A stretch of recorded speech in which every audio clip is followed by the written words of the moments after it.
Happy Thanksgiving from Los Angeles, where we know how to eat the proper Thanksgiving meal. Burritos. What about tamales? Racist? We've come a long, long way. I'm not afraid any longer. We've come a long, long way. Our love is getting stronger. We've come a long, long way. And the future's looking brighter. We've come a long, long way. Our love is so much tighter.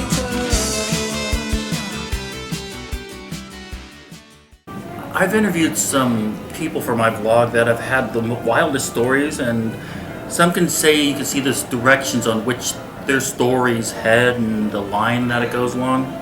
Well, this story shows a bit of patience and a whole lot of randomness. This is my friend Mikey Hann. I've known him for almost 15 years. Yeah, and a lot of crazy events have happened in your life, followed by a lot more crazy events. I guess we should start by saying your name first, because you are currently now known as Michael, and I know 15 years ago, if I called you Michael, you'd kick my ass. Yeah, or attempt to. I'd probably fail, but Doesn't matter. yeah. So, you grew up somehow. Somehow, maybe it was, I guess over time, I had been bartending, waiter, and eventually I got this opportunity to join the management team. So I feel that part of my sliding into that sort of management position was accepting the long form version of my name that I usually just meant I was in trouble, but Well, let's just start at the beginning then for your trouble starting. I believe it started January 30th, 1970. yeah, that's correct. That's in correct. Orlando, Orlando, Florida. yeah. My father was actually from Twin Falls, Idaho, and his best friend in the military was from Orlando. And when they got out of the military together, my dad stayed in Orlando with him, and he actually met my mom at church in Orlando. Yeah, and I came out of a church meeting, so that in of itself is probably troubling, but... And no siblings, right? No siblings, only child. When I was younger, I had a tendency to call everyone uncle or aunt. Oh, God. So literally when we were in church, every single person was like Uncle Joe or Uncle Ted or Uncle Kyle or Aunt Flo or Aunt Josie, or literally every single person was Aunt and Uncle. So you had constant babysitters. Constant babysitters. And eventually at the age of 3, my parents decided we should probably take him somewhere where he has actual relatives, since he calls everyone aunt and uncle. And so we ended up moving to Idaho when I was about 3. Well, when you were born, there was also some complications, I say. Your feet and kneecaps were Yeah. kind of troubled. They were completely backwards, so that literally my feet and my knees pointed behind me, like completely 180 reversed. And they had to call an orthopedic surgeon into the delivery room immediately, where he basically broke my legs and flipped them around and put them in socket the right way. So there's photos of me coming home from the hospital day 3 or 4 with just tiny casts, and then my parents had to go back to the hospital every week since I was growing to get a new cast put on for about the first 4 or 5 weeks. And then I had to wear a brace when I was a kid that would keep my legs together like this and my feet out like that. Forrest Gumpy? Yeah. No permanent damage? No, I walk very pigeon-toed, and it's very Never apparent when I'm noticed. tired. When I'm Okay. really tired, it's like I walk like one of those old-school rock'em sock'em robots where it's literally just my feet are pointing in at each other. Okay, so you moved to Boise, so you got to be with family. Yeah. Okay, you attended Boise High School. A Great. large part of the school seemed to have the ambition of agriculture. Up to 28% of the people after graduating went into agriculture. Oh yeah, And of course, so you decided to not. not go into agriculture. Yeah, I was not an FFA member. What was your ambition back then? Literally, all I did was play basketball. I thought I was going to be in the NBA. You're shorter than I am. Believe me, yeah, You're less coordinated than I am. yeah. So, how good of a basketball player were you? I was good enough to dunk a tennis ball, and I probably averaged, a double-double in points and assists. I was a point guard. Oh, okay. I wanted to be Magic Johnson. just a foot and multiple inches shorter. So when did you give up on this ambition? Probably once I started college and actually having to find a study in a life of some way. There was no basketball scholarships knocking down my door in high school, so that was kind of the schoolyard became sort of the only place to do that. You went to Boise State. I did. What was your major? Psychology, because I figured if I can't play basketball, I might as well treat the ones that do. So you liked it there over at Boise State? I did. I loved it at Boise State. But for my degree, Boise State was a business school, especially then. Yes. They were very, very straight business school. And I just wanted to find one of the best schools in the country for psychology. So I literally started in my sophomore, junior year, looking at like the top 5 schools. You know, it was all U.S. News and World Report. And which one should I apply to? And I was very interested in University of Michigan, Ann Arbor, because I felt like that would have been an easy transition for me from like Idaho to Michigan, right? Twice as much snow. Yeah, but still, everyone's got a gun rack. I'm probably going to feel pretty comfortable. Okay, but instead, in 1995, you decided to become a Bruin. I did. Somehow I got lucky. So I literally applied to Michigan and UCLA, and I got my acceptance letter from UCLA the very day in 1995 that they won the national championship in basketball. Wow. So like that Monday, championship Monday, I got my packet in the mail that said I was accepted to UCLA, and then literally a few hours later they won the national title. So did Michigan ever get back to you? I did not get accepted to Michigan. Well, And it was the best decision I ever made to come to California. damn you, Wolverines. After graduating, you found yourself in LA. You went to bartending school? I did. Mostly it was because after that first year I was a transfer student from Idaho. So tuition was, 4 times more expensive. Ooh, yes. Just for 1 year compared to if I lived in state. So it was literally like, okay, I need to find a job so that I kind of live in California, and then by the time that next quarter rolls around, hey, I'll have residency and my tuition will drop a lot and then I can finish my degree. And of course, I just fell head over heels for bartending Yes. and working in sort of the hospitality industry in general, bartending especially. Were you a good bartender? I think I was a good bartender. I think I still am when they get me back there and I'm forced to Well, did you ever do anything like flaring or anything? No, never anything flaring. I think my flair was I was really good at memorizing what people want and how they like it. Okay. So that even a lot of the guests who would come to my bar, even if I did not know your name, I would know that you would be Shirley Temple, Black Martini. Yeah, Dirty Doers Martini. and soda. And the restaurant I worked at had a very big window that would come right by the bar. So I would see people park their car at the valet, and I would have their drink ready at the bar before they walked in the door.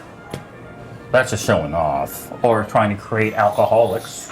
Or they already were, and I was just, feeding the need, as they say. So How did you find yourself over at Second City?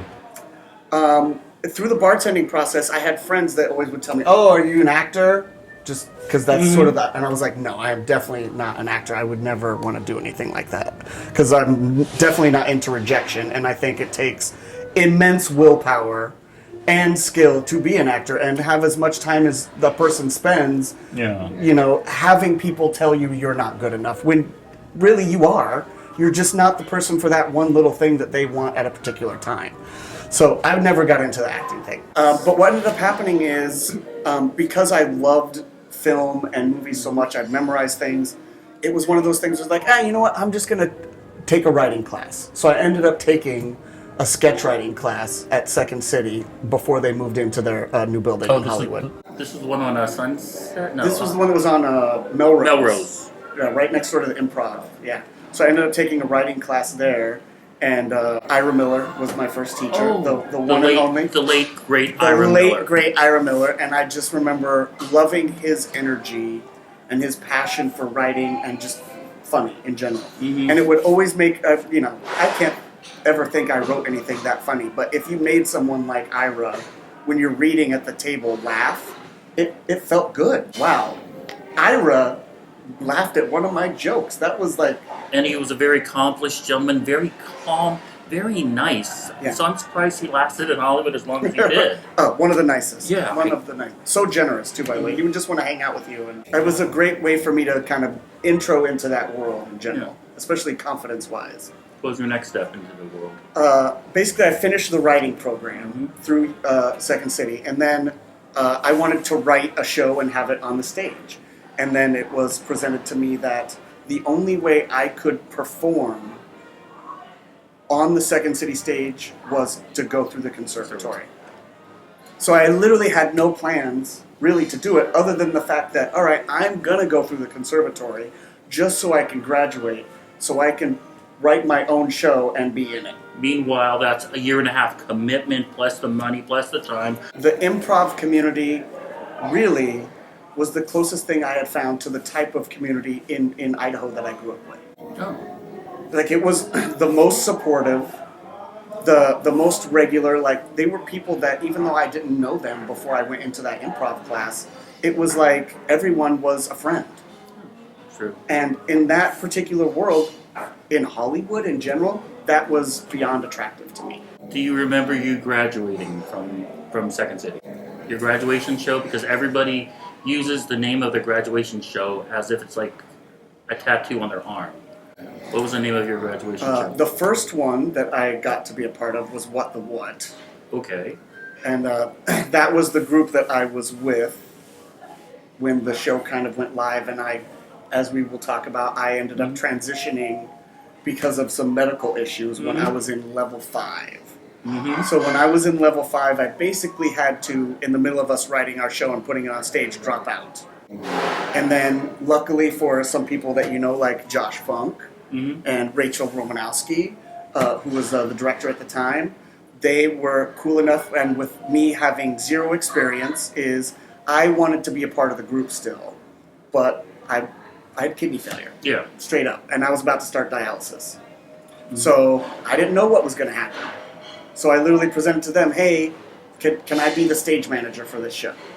Can I go in the booth and do all the lights and make like musical transitions and do things for my show from a different perspective since I can't perform on stage?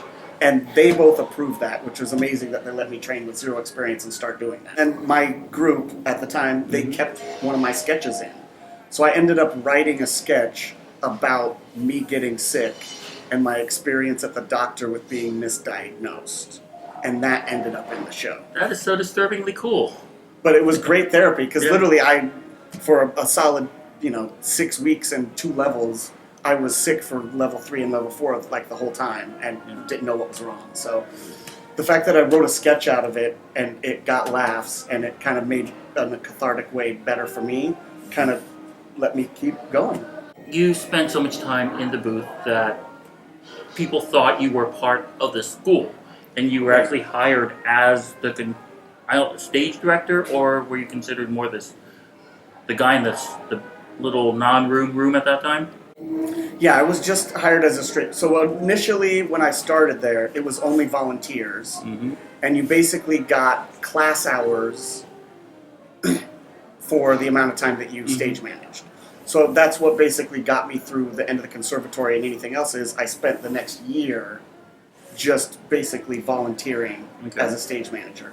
And then after almost a year is when they decided to hire people on full-time, and I got hired on full-time. The amazing thing about that, though, is everybody just thought you came over from Chicago. There were these rumors saying, oh yeah, he's been here for 4 or 5 years, just because you became so associated with that With the booth, yeah. And mind you, most booths have these things called walls, and there wasn't even walls then. It was just a table in the corner that just collected dust. Yeah, there wasn't even the window Yeah. yet. Yeah. And everyone says, oh, that's the Mikey Hann room. I'm like, does Mikey know about this? Yeah. I loved it, though. That was literally I loved being in that booth. There was few things that are as much fun as being in that booth and being a part of every show. Yeah, and you actually got to meet a lot of people that have now become famous since then. Yeah. Name drop. Oh, everyone who's been in there is now famous and all in things. Not everybody. Hi, how's it going? Yeah, this guy's totally famous. You're watching him right now on his vlog. Of course he's famous. Yeah. worked with people like Keegan Michael Key, who's Yeah. now unbelievably famous. Yeah. Naima Funk, who's on Who's Line. Her husband Josh Funk. Frank who's Coyote. Frank Coyote from Mad TV. A whole bunch of people from Mad TV. About this time, you met somebody special besides me. A very beautiful blonde named. Yes. Stephanie Betty. You Yeah. want to tell us a story about that? Yeah, actually, when I worked at Carmine's, before I ended up having kidney failure. Which was a bar that he sometimes became friends with over on Santa Monica in Century City. Yeah, right outside of Century City. Old school Rat Pack hangout, Sinatra. So Stephanie was a regular, and she worked at 20th Century Fox, and she did movie trailers. So me being a huge, that was the conversation every time she would come in. Oh, what trailers have you worked on? What are you working on this? Oh, great, that. And then, I had kidney failure. I stopped working at the restaurant. I was pretty much only at Second City. It had been about a year since I had worked at the restaurant, and my kidneys had failed, and I literally on just a random day off, I go to the restaurant to say hi to everyone and hang out and have a nice time. And that same night, Stephanie, who had not been to the restaurant in probably a year and a half or 2 years, she was supposed to go out on a date with a friend. And her friend stood her up, and she said in her head, I'm going to go to Carmine's and see Mikey and Steve, who are always really nice to me, and have a drink. Okay. So I am literally there in the restaurant when Stephanie walks in the door, looking as stunning and gorgeous as I can ever remember, and we strike up a conversation. We end up changing phone numbers. A week later, we have our first date, and we've been together ever since. There's no reason for either of us to be in that restaurant at the same time for that reason, and now It was it's meant to fate. be. It was meant to be. It was meant to be. It's amazing. So you started feeling a little queasy, a little icky, and it was cooties. It was cooties. Yes. Yeah. Kidney cooties. Bad kidney cooties. Bad kidney cooties. Has there been kidney problems in your family's past? Nope. None at all. I mean, Yeah, you very random. You do not live a weird, crazy lifestyle of which would create this kind of drama. No, it was pretty. I think the more entertaining part of it too is when my kidneys did fail. Is every single person who did have that life of like I've been doing some crazy shit would want to ask if the thing that they were doing possibly caused my failure. So like normally the thing would be like, hey man, was it drugs? Was it drugs? And I know they're not asking because they're concerned about what drugs I might be on. They're literally asking because they're like, which of the drugs am I doing that are going to make my kidneys fail? So it was just a random thing that just happened to your kidneys? Most likely genetic is what they say. It was most likely genetic, or something like I think the doctor said that I might have contracted a virus when I was like an infant or a child that could have just laid dormant. And it, and that's the thing about kidneys that are interesting and resilient is you can have only 25% kidney function, which means 75% has failed. You will not have a symptom.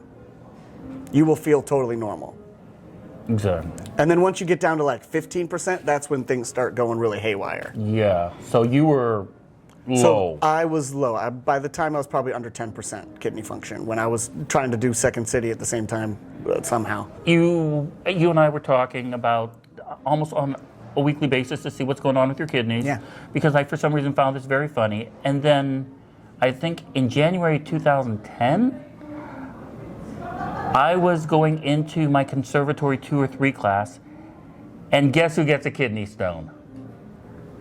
And then you called me saying, what's going on? I haven't seen you. And I said, I had a kidney stone. And the only response you came up with was,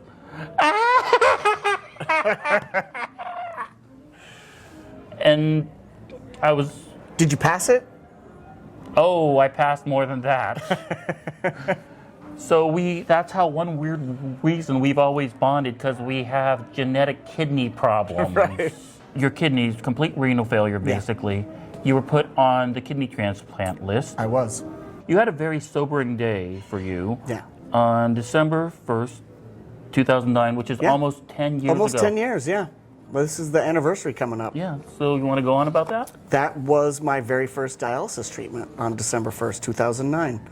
This is the month, the 10-year anniversary of when basically I had been to 2 free clinics and sent home without any help.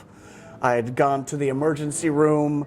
They checked my blood, didn't tell me the total, just kind of, I had no money, no insurance, so they kind of sent me on my way after a few hours. So I'd had a harrowing, like, 5 weeks of bad diagnoses and kind of not knowing what's going on. Yeah. And then at Thanksgiving at someone's house, one of the waitresses who was working the event had been to a free clinic after a car accident, and a charity had paid for all of her bills. So she gave me the info for that free clinic. And I literally, the Monday after Thanksgiving, went to that free clinic where an intern diagnosed me with kidney failure and sent me basically straight away to Santa Monica, UCLA. Wow. Literally, I had a catheter in that very night and my first dialysis treatment. Then December 1st was a room, and sort of my journey kind of started from that point forward. Why do a lot of people seem to be afraid of renal failure? Because obviously it's not a death sentence. Look, it's not. In fact, for me, it was like, once I was there and I found out I had an option, it was like relief. You know, it was definitely relieving, the fact that I could have dialysis. The fact that a doctor said, by the way, if you need dialysis, you have insurance that pays for it. So I'm coming from, it's 2009. The economy's been the worst it's been since the Great Depression. I'm a waiter in a restaurant that makes 1/3 the amount of money he made a year earlier, just because everything's in the tanker. And now I'm going to have like some daunting medical bills that someone's just told me Medicare is going to pay for it all. Cool. So it was like I had a second chance at life. That was really what it was. Do you remember ever being afraid of the theory of dialysis or renal failure or such? No, I wasn't, but also I had exposure to it. As weird as it will sound too, just because of how this journey's been for me, my closest friend, who I wrote comedy with, and one of the reasons I went to Second City originally, he had kidney failure when we were roommates and ended up moving back to Texas. And I went to visit him every summer on his birthday, and we were talking about, oh, I'm in Second City. He went to the Groundlings when he had kidney failure. Oh, jeez. And he had to move to Texas. He was a groundling.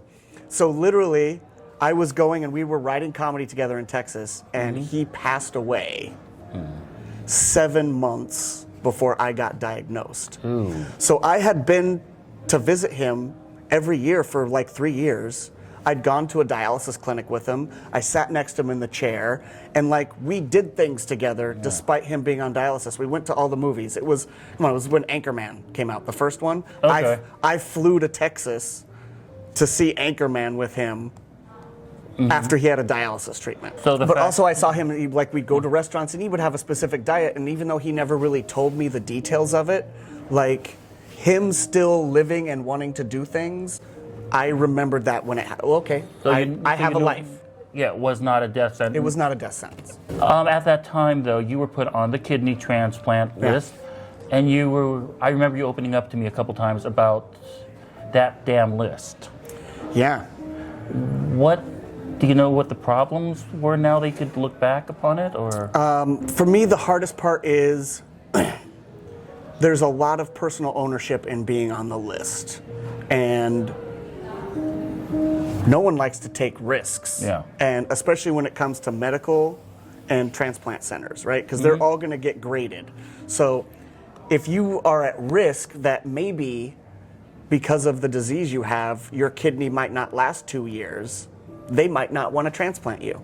Oh, okay. Because in the way the medical system works, if I get a kidney transplant and then it fails within a year, they don't blame a disease that hit your kidney. They blame the hospital. Ooh. And then the hospital loses money Okay. or loses funding, right? Because they didn't get a kidney to last a year. So there's a lot of sort of mitigating risk that, in my opinion, hurts patients, because the big problem is they always talk about like 100,000 people on the list. Well, there's 500,000 people on dialysis in just America. Yeah.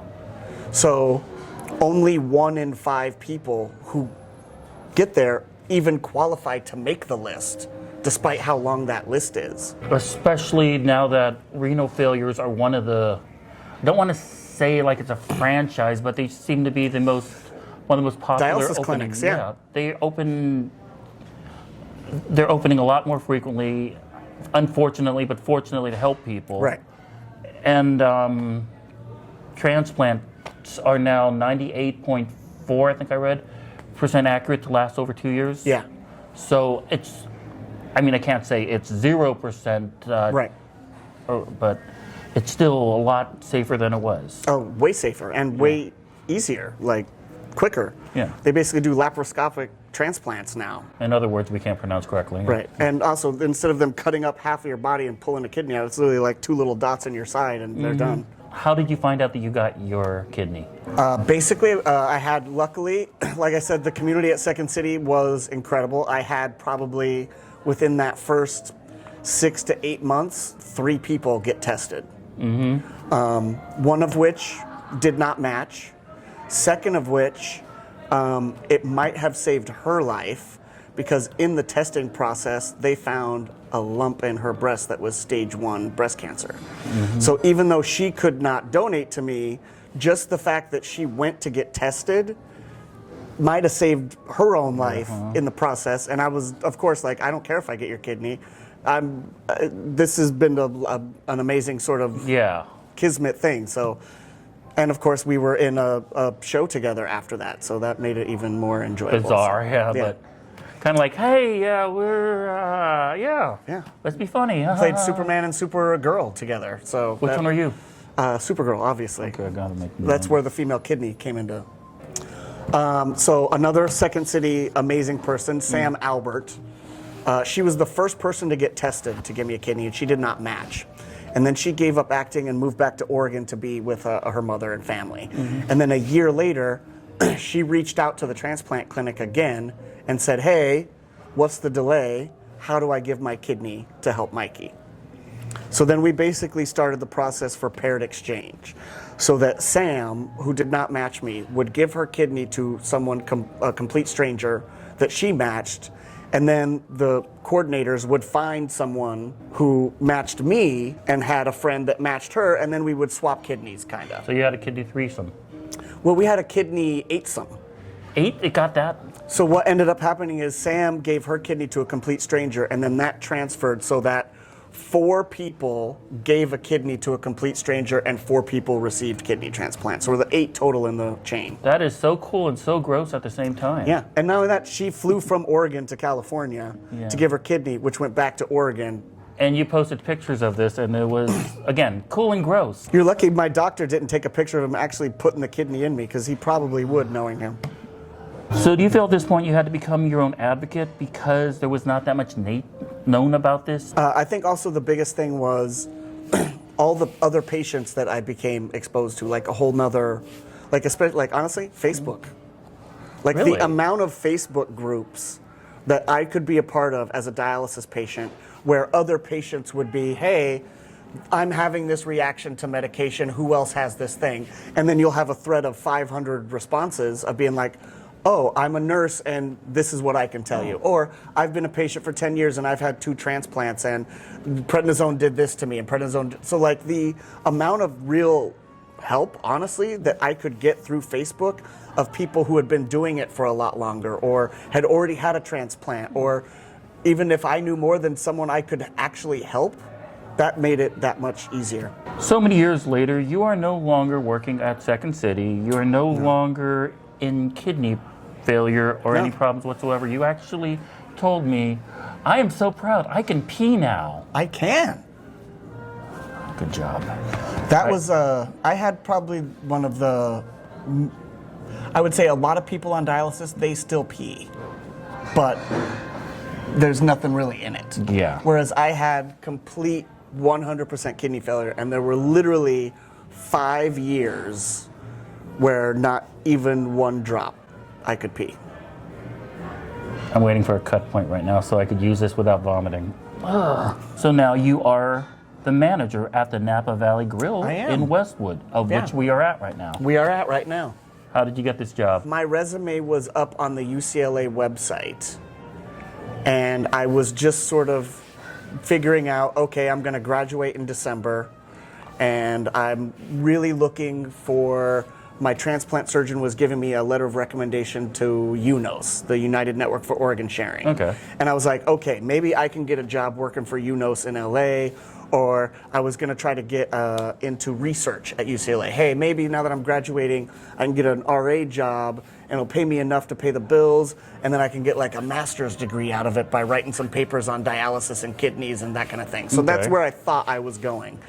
And then, of course, you know, I've had years of experience through Carmine's and other restaurants and bartending for 20 years. So I had my resume sort of out there. And then a management position in this building came up. And, of course, Stephanie was the first advocate to be like, oh, Napa Valley Grill, that place is great. You have to work there.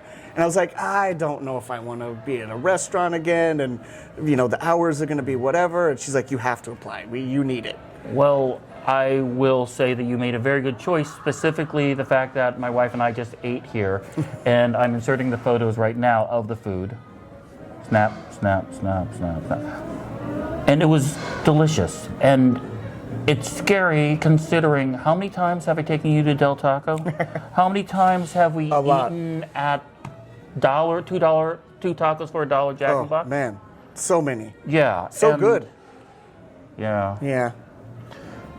But somehow in the line, in the course of what, 6 years, your life got turned amazingly around. Yeah. I don't want to go into the details about it, but a few years ago, you called me with problems with your car. Of course. And the the insurance, DMV. DMV, yeah. Yeah. And there were all these other things going on. And how did your life suddenly, when did you become an adult? Luck. That's Really. why I say randomness for you, because It's all very, I mean, I think about where I was 10 years ago and the time in the last 10 years from Second City to jobs to, I don't know, having my car impounded more than once and being on disability and how my rent was $5 more than what I actually make in a month. Yeah, I have no idea. I just very blessed. I can say that a very large part of the balance of your life is Stephanie. Yeah. So you were saying your wedding date is scheduled for when? No official date yet, but we're looking 2020. And do you see yourself staying here for a while? I do. One of the reasons I did like the company, and it was another randomness sort of thing, is being born in Orlando. The headquarters for this company is in Orlando. And you spent 2 months? A month. I spent a month in Orlando. I got to go to my childhood home, but it's just very full circle oddity, the fact that the company is what the company is. So Does your family still own that house, or were you scaring people? I scared some people. Good. Scared some people. It was very nice. So what do you want to be right now? I think the reason I am here is to be the general manager of this restaurant, or more specifically, probably a regional director within the company of multiple restaurants. And after that? Don't want to be a pirate? Maybe a lion tamer? I want to be Mr. Stephanie Betty. So, it's now time.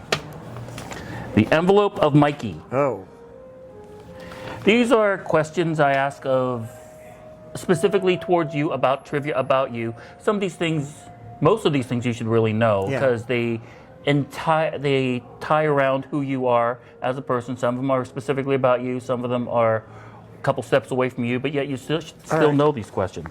You attended Boise High School. What was the mascot of the school? The Braves. Boise Braves. Boise Braves.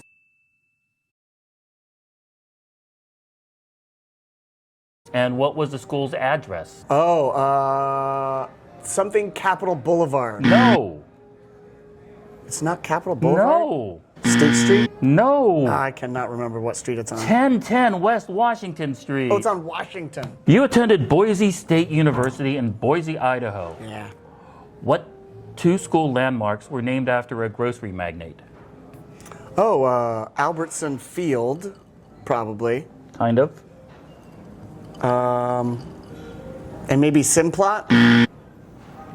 Albertson Library and Albertson Stadium. Oh, both Albertson. All right. Named after Joe Albertson, who owns Albertsons. grocery chain. Yes. Okay. Headquartered in Boise. Albertsons everywhere. What is the trait about your Boise State athletic department that I constantly make fun of?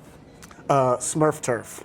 Artificial bluegrass for the beautiful football team. Yeah. and make SMURF TURF. I remember when they put that in when I was a kid, and everyone hated it. How did you? I don't understand how you liked it so much. It was. I think we ended up liking it because it actually put Boise on the map a little bit. It broke my TV on ESPN. The Boise State University Pavilion was opened in 2004 for basketball and gymnastics. Because of naming rights, it was quickly changed. What was it changed to, and then what was it changed to again recently? Oh, I don't know what it was changed to recently. I do remember it was the BSU Pavilion. Who bought the rights? Oh, who did?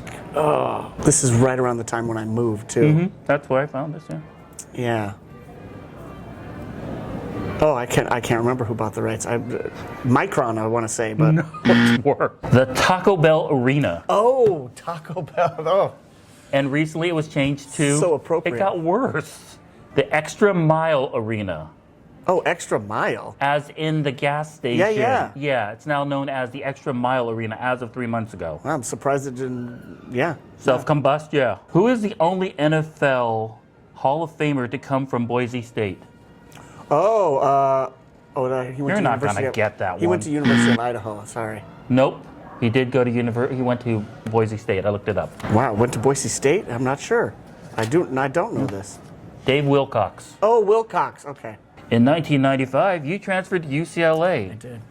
Earlier that year, UCLA won the NCAA basketball championships, and I'm not going to ask you who the starting five was, as any UCLA fan would say Ed O'Bannon, Charles O'Banion, Tyus Edney, Toby Bailey, and J.R. Henderson, but I will ask you, who was the head coach that brought home the national championship? That year? Wasn't it Lavin? No, Lavin followed. Who did win it that year? See, I don't even remember. The head coach, and this was the day that tied you to UCLA. I know. The head coach, they gave him the net when they cut it down. I can't remember. Jim Herrick. Oh, it was Herrick. Yeah, see, you can't remember that name. Gone in the annals. You became friends with a lot of working actors, amongst them Keegan-Michael Key of Key and Peele. Mm-hmm. Can you name the only movie that both Keegan and Jordan Peele were in, but only Jordan received a writing credit? Jordan's come out with a couple of movies now. Yeah, so proud of him, man. Yeah. They're so great. Us, Get Out, and then there was this Great other director. one. What? He came out with a movie. They were both in. They both starred, actually. Tiffany Haddish. Whoa, that's a movie? I see scenes from the movie, but I can't think of the name of the movie. I can't believe that. Whoa. Can you believe that? Excellent. Doesn't it involve a cat? Yeah. Right? It involves a cat. No. Remember? I'm a giving cat. you enormous clues here. Yeah, I remember a cat. Think John Wick. When you think John Wick, what do you think of? Keanu. There you go. Oh, that was the yes. Thank you. Perfect. Nice lead-in. I do remember a cat movie. Yeah. You told me that one of your favorite movies is Die Hard. It is. Yeah. And of course, the famous phrase "Yippee-ki-yay," which has become famously repeated in all 5 of his movies. However, when the movie went on TV, they had to edit it. So "Yippee-ki-yay" had to be dubbed to Just yippee-ki-yay. Mother, father. That would make a lot more sense. That would than make what- a lot more sense, than yeah. what they edited it to. Yippee-ki-yay, Mr. Falcon. Which channel did you get that one on? That's CBS. amazing. CBS. Usually they just cut it at yippee-ki-yay. Oh, no. That's so good. Billy Joel is one of your favorite artists of all time. What Garth Brooks mega hit was actually written by Billy Joel and recorded by Billy Joel and barely hit the charts when he recorded until Garth recorded in 1991? Here's a little hint. It was on Garth's Roping the Wind and Billy's 1989 Stormfront. This one you really should know. Yeah, I should know this one. Ooh, I cannot remember this. Ooh, that's a good question. Tapping out? Yeah, I'm gonna tap out on this one. I'll know it when you say it, though. Of course, everyone knows Shameless. Shameless, yeah. Since I know you are forced to educate yourself a lot about human kidneys, what weighs more, a man's kidney or a woman's kidney, or they roughly weigh the same? Well, now I have a woman's kidney right here, And it looks very slimming on you. and it's very slimming. I think they weigh the same, but I think it would just depend on the person. Some men could have a bigger one, some women could have a bigger one. It depends on the size of the person, but a man's kidney averages 14 grams more. So to complete this evening's interview, let's give a plug first of all to this amazing restaurant. It's called the Napa Valley Grill. It's located at 1100 Glendon Avenue, Suite 100 in Westwood. Yeah. And valet parking is available. Reservations can be made through Open Table or through the restaurant's website at napavalleygrill.com or the phone number 310-824-3322. We are currently in a banquet room. Yeah. And you could use these for Numerous private events. We do a lot of stuff with you. I think that was one of the reasons I like the job. We do tons of stuff with UCLA. So the doctor I had on dialysis has had research events here. My transplant surgeon had a big event here. We probably do something for drug companies that I did research with when I was a dialysis patient pretty regularly. and you still have the drugs in your And I still have the drugs, which is always really great. Yeah, and it's a ton of space, so it's a nice place where I could have 5 different parties going on and you wouldn't know, and still have dinner in the dining room. Our reservations starting to fill up for the holidays. Reservations are filling. We are open for Thanksgiving, so that's we got a nice 3-course menu rolling out. That looked right. Yeah, it's on your website. It's on the website right now. Yeah. We are closed Christmas Day.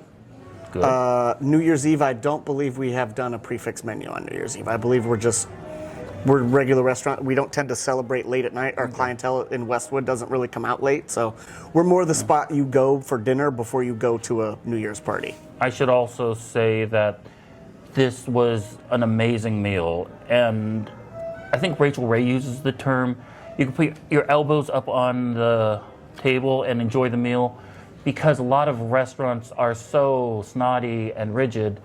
This place is a lot more relaxed and a lot more comfortable. I mean, it's not McDonald's. You're not going to be coming here for a $2 sandwich. No. But if you want to celebrate in a very comfortable environment, that's this place. Yeah.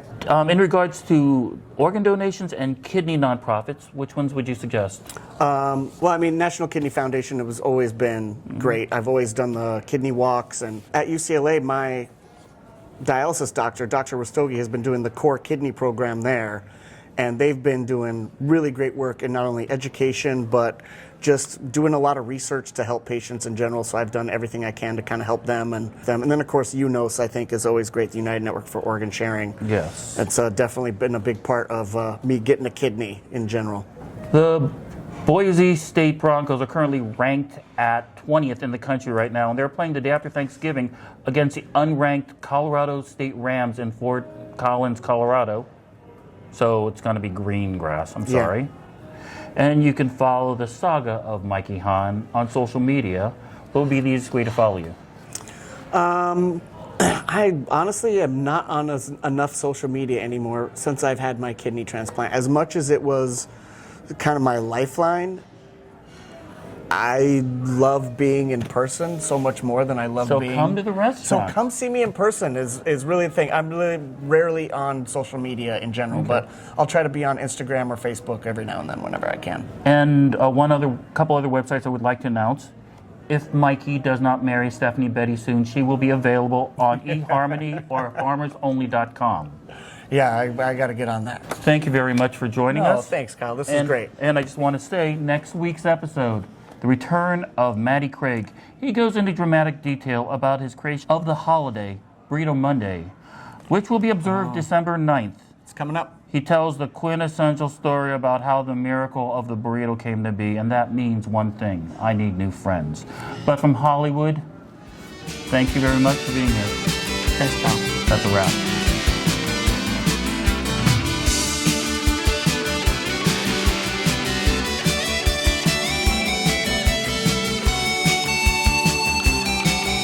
You think so? We're pros. Yeah, we're Second City's finest. Hey,